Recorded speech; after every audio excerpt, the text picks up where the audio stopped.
ക്രിസ്ത്യാനികളുടെ പേരിൽ മുതലക്കണ്ണീർ ഒഴുക്കുന്നവരുണ്ട്. ഇവിടെ ക്രിസ്ത്യാനികളുടെ പേരിൽ മുതലക്കണ്ണീർ. ഓരോ ദിവസവും ക്രിസ്ത്യാനികൾക്കെതിരെ ഉത്തരേന്ത്യയിൽ ആക്രമണം നടന്നുകൊണ്ടിരിക്കുകയാണ്.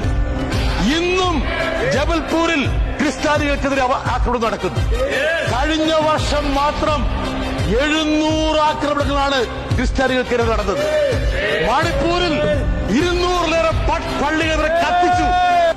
സ്റ്റാൻ സ്വാമിയെ മറക്കാൻ പറ്റുമോ സർ? പാർക്കിൻസൺസ് രോഗം വന്ന് ഒരു തുള്ളി വെള്ളം കഴിക്കാൻ കഴിയാതെ ഒരു സ്ട്രോയ്ക്ക് വേണ്ടി കരഞ്ഞ മനുഷ്യൻ.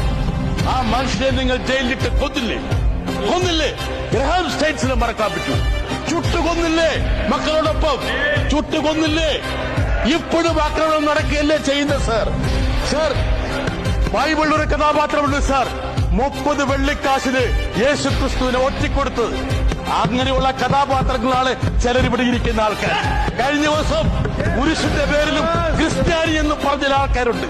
അവർ യഥാർത്ഥത്തിൽ യേശു ക്രിസ്തുവിനെ ഒറ്റുകൊടുത്ത യൂദാസിന്റെ പതിവിലകരിക്കുന്നതാണ് സർ. ആ മുന്നിയെ ഇവിടെ കാണാം. ഈ BJP ബെഞ്ചുകളിൽ ഒരു മുന്നിയെ കാണാം. ഈ മുന്നിയെ തിരിച്ചറിയും മലയാളി, തിരിച്ചറിയും കേരളം, തിരിച്ചറിയും സർ. അതാണ് കേരളത്തിന്റെ ചരിത്രം. ഒരു തെറ്റുപറ്റി മലയാളിക്ക് ആ തെറ്റ് ഞങ്ങൾ തിരുത്തും.